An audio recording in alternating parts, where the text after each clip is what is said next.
This episode brought to you by Progressive Insurance. Do you ever find yourself playing the budgeting game? Shifting a little money here, a little there, and hoping it all works out? Well, with the Name Your Price tool from Progressive, you can get a better budgeter and potentially lower your insurance bill too. You tell Progressive what you want to pay for car insurance, and they'll help find you options within your budget. Try it today at Progressive.com. Progressive Casualty Insurance Company and Affiliates. Price and coverage match limited by state law. Not available in all states. This is a mini meditation guided by Bombas. Repeat after me. I'm comfy. I'm cozy. I have 0 blisters on my toes. And that's because I wear Bombas, the softest socks, underwear, and t-shirts that give back. One purchased equals one donated. Now go to bombas.com/listen and use code LISTEN for 20% off your first purchase. That's bombas.com/listen and use code LISTEN at checkout. Welcome back. It's another Bob and Tom Extra. This is Christopher. Not only is the Bob and Tom Show live every weekday morning, but every afternoon we'll give you a little extra in case you missed anything. On the big show today, Greg Warren with the Warren Report today on Velveeta. It's coming up in just a minute.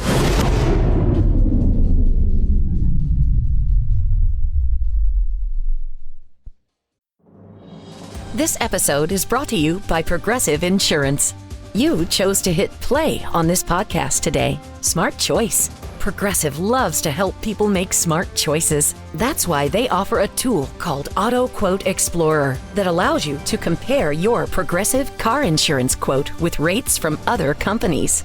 So you save time on the research and can enjoy savings when you choose the best rate for you. Give it a try after this episode at Progressive.com. Progressive Casualty Insurance Company and Affiliates. Not available in all states or situations. Prices vary based on how you buy. From the people who brought you Cowbell's greatest hits, Bob and Tom Records presents the greatest oohs, ahs, and ohs in the history of rock and roll. You'll get Journey. You'll get Cat Stevens and Wild World. You'll get Paul McCartney. It's the Eagles. It's the greatest oohs, ahs, and ohs in the history of rock and roll. It's the Steve Miller Band. Peter Frampton. Oohs, ahs, and ohs, and the Ozark Mountain Daredevils. The greatest oohs, ahs, and ohs in the history of rock and roll, including whoever the hell this is. It's the greatest oohs, ahs, and ohs in the history of rock and roll. Act now and get Indianapolis Colts announcer Ted Marchibroda with the greatest oohs, ahs, and ohs in the history of play-by-play. Act now and get this extra special treat. Ted Marchibroda along with the Steve Miller Band. Also a special appearance by Floyd the Barber from the Andy Griffith Show. Oh, yeah. Act now and get the original from the chick from the latest Bob and Tom album. It's the greatest oohs, ahs, and ohs in the history of rock and roll. Only from Bob and Tom Records.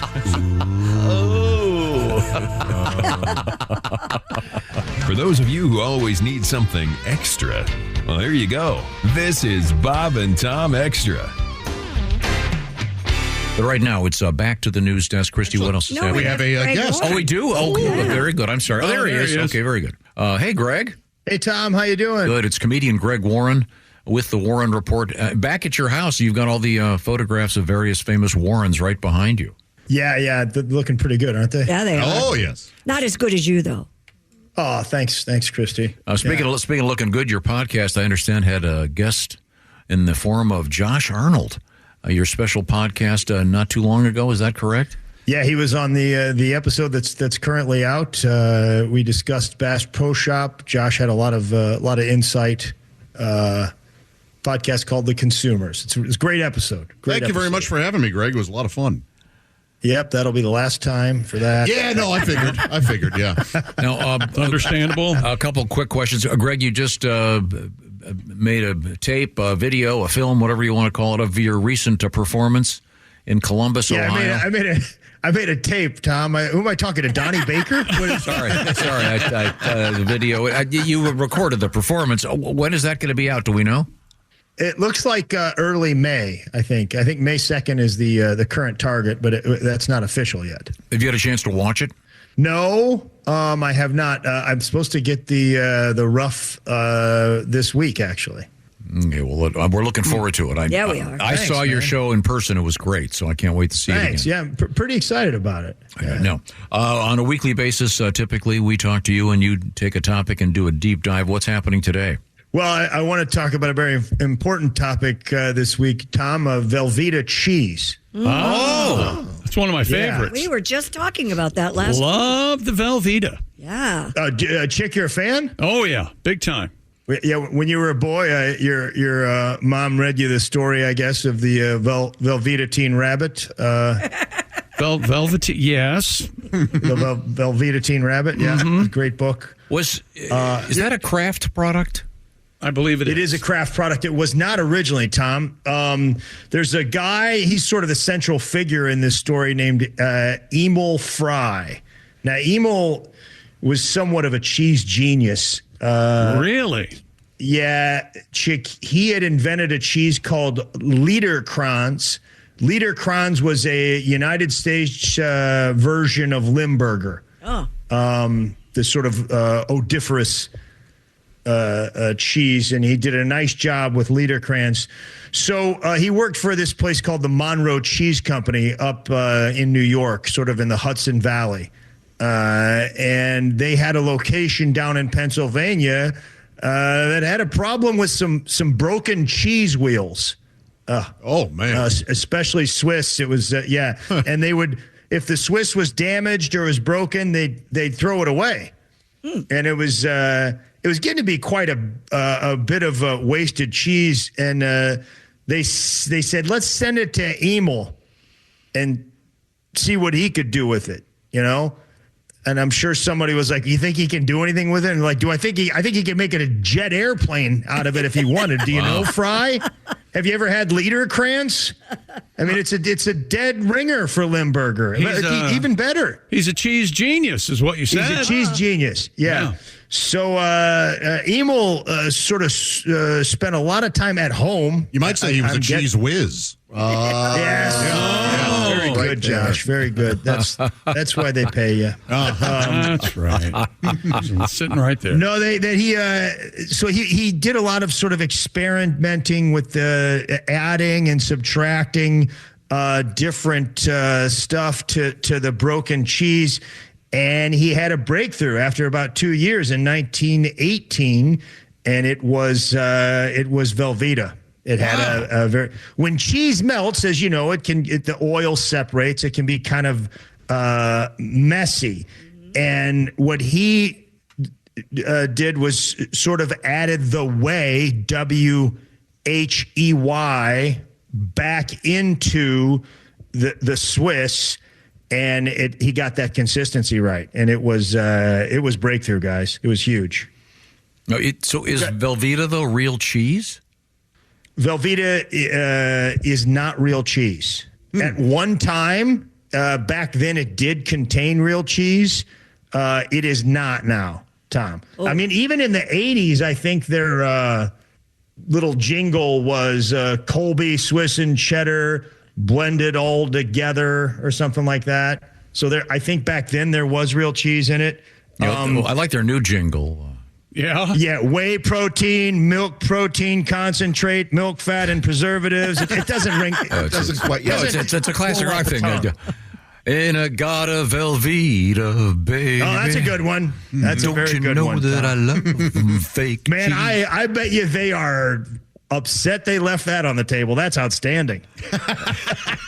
Did you know that we had it? Velveeta was in the news because they did a hair dye not too long ago. Remember that, Christy? They did hair dye. They did nail polish. Remember nail that? polish. Yeah. I do know the nail polish, that it smelled like cheese, right, Christy? Right, exactly. Mm-hmm. Had the color of Velveeta and the smell. Ugh. Yeah. I've got the hair dye was just a couple of years ago, and it says this product is not a joke. It was written up in Food and Wine magazine. It was available. It was called Velveeta Gold. You could dye your hair. Yeah, the liquid gold or something. They were trying to do a Velveeta martini too, that as I understand, did not work out so well. Yeah, by the way, the Velveeta brand manager Stephanie Vance said they're trying to help fans live La Dolce Velveeta. You got to love I like that. it. That's nice. I like it. Don't take themselves too seriously. That's great. Do you guys know what whey is? You like curds and whey? Little Miss Muffet. That's right, yeah. Muffet. Right. Muffet was probably the one that was most involved with whey. Old Lady Muffet. She paved the way, really. Yeah. The way. Wow. She's got a way about her. Let me tell you something. She's got a way. If a spider sat down next to Emil Fry, he would not be phased. Okay. Yeah, no, there's nothing to be. Fry wouldn't be afraid at all. No. It was one of the first foods recommended by the AMA, American Medical Association. Yes, hilarious. Christy. That is hilarious. Yeah. Now you got to remember, this is in the 1931, and I think they were also saying cigarettes were bad. Velveeta, the best cheese to have. Were crackers and cigarettes. Prescribing cocaine back then. Yeah, they said Velveeta had all the necessary nutritional value to build firm flesh. Well, that's what you need. It's firm flesh. Yes. You do. Yeah. Josh, your favorite R-rated comedy was Firm Flesh 5, right? Wasn't that? Yes. Yeah. That's the one where they brought back Steve Guttenberg, and I thought it was one of the finest sequels. How many hard bodies did they make? I know. Not enough, I can tell you that. All right, I Googled Velveeta, Greg, and you're not going to believe what I stumbled on. This was from a year or two ago. Strippers at a Los Angeles strip club were trying to unionize, and one of the strippers in question uses the stage name Velveeta. Yeah. So there you have it. How does that make you feel, Greg, that you call in with a report ready on Velveeta, and while you're doing it, Tom decides he's going to Google Velveeta and then read to us? How does that feel, Greg? Does that hurt? Does it annoy you? I think it's fun that the strippers are joining the union. I wonder if it'll be SAG for the older strippers. All right. Well, I'm sorry, Greg. Continue.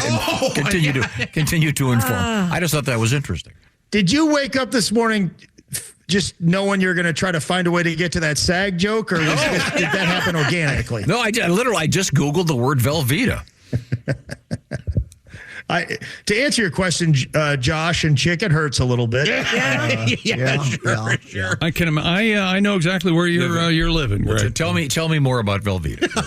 You're not paying attention. Exactly. Why would I? What are you Googling now? What are you Googling now, Tom? Nothing. You know, my favorite fact about Velveeta is all Velveeta during the processing, it is clear.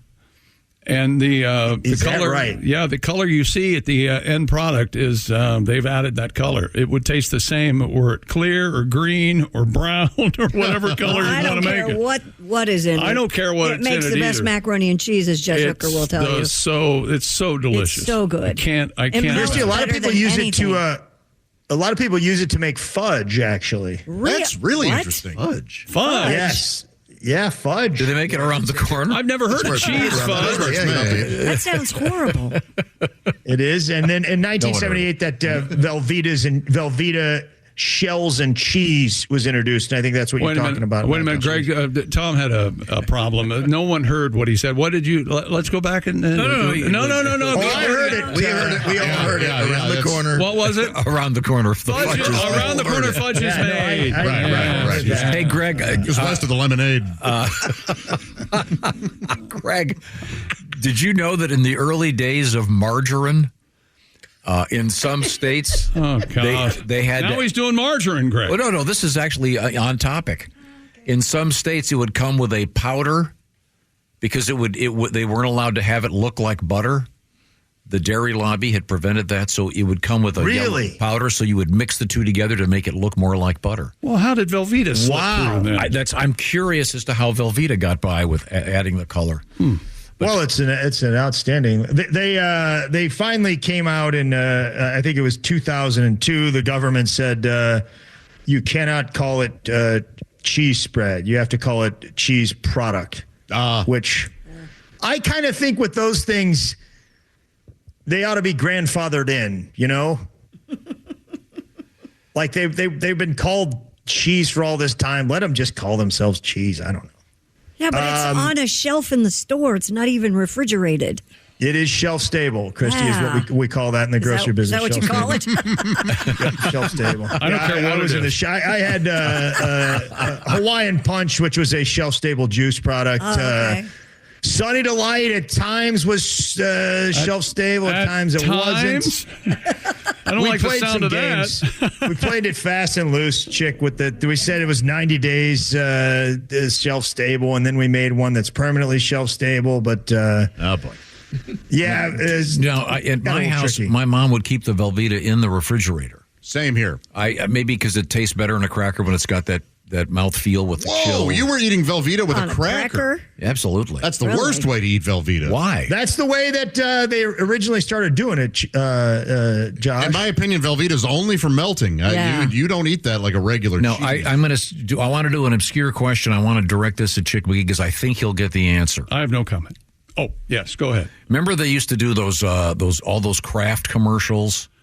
And with Ed Hurley. That's my question. Who was the voiceover? Was Ed Hurley. Ed Hurley. He had that mellifluous. I believe Kraft sponsored Rudolph the Red-Nosed Reindeer for quite some time, and he would have a special recipe. Yeah, they'd always have these short recipes, and it usually ended up with, and then you top off your caviar with Velveeta cheese. I'm sorry, you had something. You had something prepared, Greg. What? I'm sorry. No, you guys mentioned Kraft. Kraft bought it actually in 1927, and they sort of promoted it as sliced cheese for a long time, and then they came out with Kraft singles. So they didn't want to compete with themselves, so they started pushing people to think of Velveeta as a dip. And then dip. Sort of at one point in the early 2000s, people for a long time were combining Velveeta and Rotel. That's a terrific dip, yeah. Yep. Tomatoes and chili, I guess. Tomatoes and chilies. And at one point when ConAgra bought Rotel, Kraft and ConAgra got together and started promoting it. You know, they officially put them together in the grocery store, and they made ads about it. Smart. I competed against these guys at ConAgra in a couple categories. I didn't care for them in some of their tactics. Oh. Yeah, they at one point acquired Hunt Wesson, which I went head to head with them in Peter Pan and Jif. I didn't like. And then they had Wesson Oil, and I had Crisco, and I don't want to tell tales. They tended to whore up the market. To be honest. Okay. All right. Chick, they would just flood the stores with cheap oil that would, and the grocery, they would just get tricked into buying truckloads of Wesson at a low price, and it's just sitting there on display for probably a year and a half. But you have to admit, Crisco did not have Wessonality. No, it didn't. Did it? Lawrence Henderson, boy, she sold that. Crisco was better. what we had, Chick, was a good product. Is what we had. Okay. Right. What we had was a good product. We didn't need to discount down to 95 cents for a 48-ounce bottle. And you're still mad about it. Crisco was far better on toast than Wesson Oil. Crisco on toast. And in the bedroom, right, Josh? Yes. Every house had a can of Crisco when we were growing up. Everybody. Now listen, guys, you're talking about Crisco shortening, which I also did sell, but Crisco had its own oil as well to compete against Wesson. Yes. Oh, I see. But yeah, who was the big seller? Crisco. We were market leader. That's why they had to play those games. Smoke and mirrors.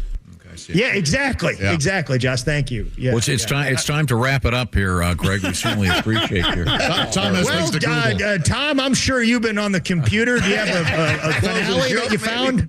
Yeah. I know. Am I correct in saying that the Velveeta pre-sliced slices have to be refrigerated?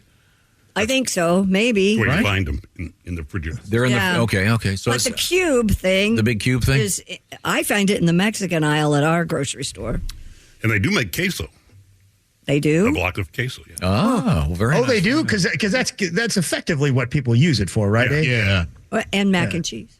Oh, very good. Well, thank you very much. I don't think I've ever eaten it, to be real honest with you guys. It doesn't appeal to me. Well, sure, yeah. You find out things like it's clear until it's had colors at it. You kind of go, well, leave that alone. I'm okay with that. Thing. No, I am too. It makes the best grilled cheese and all that stuff. Nachos.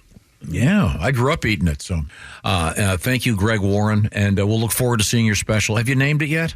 I haven't. No, you have, and the producers made you name it that, and don't worry about it, Tom. That's the correct response. Yeah, lay low. When all else fails, lie, Greg. Yes, okay. Thank you, Greg. Hang up the phone. Yep. That's it for another Bob and Tom Show Extra. Catch us on iTunes, Google Play, and Stitcher. For Bob and Tom Extra, this is Christopher. Take care, everybody. Michael Rosenbaum and his Smallville co-stars take you behind the scenes of one of the greatest shows of all time. We're going to watch every episode. Join us. It's Big Talk. You remember when I had to shave my head? Oh, I think I was angry with this one. On Smallville. Yeah, I mean, I get it. The scene you did, and this is the one that got me fired. Okay. What? Here we go. I love the excursions with me and Welling. It's everything that Superman stands for. It's Talkville. Talkville, we always talk about it. It's a great thing. The Smallville Rewatch Podcast. Follow and listen on your favorite platform.